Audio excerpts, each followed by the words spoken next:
খেলায় হার জিত থাকবে, তো সেটাকে বড় করে দেখার চেয়ে একটা স্পোর্টিং মনোভাব নিয়ে আপনারা অংশগ্রহণ করেছেন, সেটাই বড় বিষয়। তো সেটাকে আমরা ধরে রাখতে চাই, ধরে রাখতে পারছি বলে আমি বিশ্বাস করি।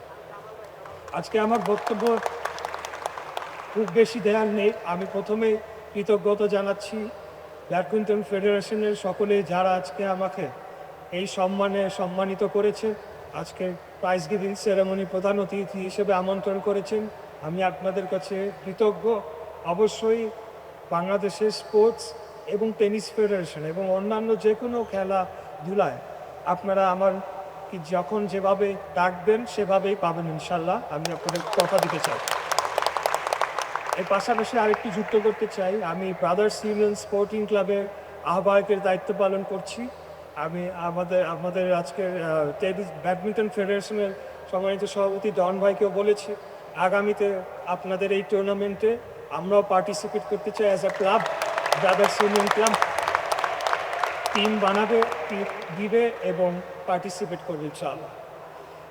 আমি অত্যন্ত আনন্দিত এবং আমি এই সুযোগে ধন্যবাদ এবং অভিনন্দন জানাতে চাই আপনাদের সম্মানিত সভাপতি এবং সম্মানিত সেক্রেটারি, আমাদের মাননীয় সংসদ সদস্য, যে ওনারা দায়িত্বভার গ্রহণ করার পর এই প্রথম বাংলাদেশ টিম আন্তর্জাতিক কোনো কম্পিটিশনে গোল্ড মেডেল অর্জন করেছে।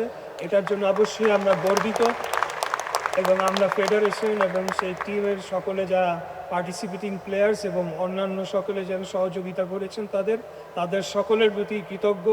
অবশ্যই বাংলাদেশের যে কোনো খেলার যে কোনো টিম আন্তর্জাতিক যে কোনো অঙ্গনে আমাদের জন্য কোনো সুনাম বয়ে আনলে আমরা গর্বিত হই, আমাদের গর্বে বুকটা ভরে যায়। তা আমরা আশা করি এবং আমরা প্রত্যাশা করি এবং আমরা দোয়া করি যাতে আগামী দিনে আমাদের ব্যাডমিন্টন টিম আরও বড় বড় কম্পিটিশনে অংশগ্রহণ করতে পারে, আন্তর্জাতিক কম্পিটিশনে জিতে আমাদেরকে গর্বিত করতে পারে ইনশাল্লাহ। এর সবশেষে বলবো যে আজকে দেখে গেলাম আপনাদের এই ইনডোর স্টেডিয়ামের এয়ার কন্ডিশনিং কাজ করছে না, যেটা আমি মনে করি যেহেতু এটা ইনডোর স্টেডিয়াম বাতাস পাস করতে পারছে না সেভাবে, তো সেটার জন্য এখানে এয়ার কন্ডিশনিং অত্যন্ত জরুরি।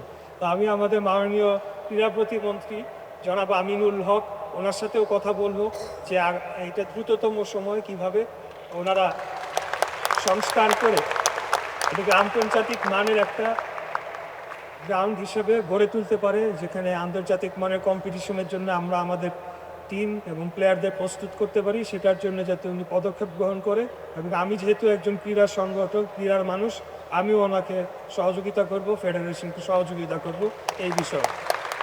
তো আবারও আমাদের আজকের champion team, runners up team সহ সকলকে কংগ্রাচুলেট করছি, অভিনন্দন জানিয়ে আমার বক্তব্য এখানে শেষ করছি।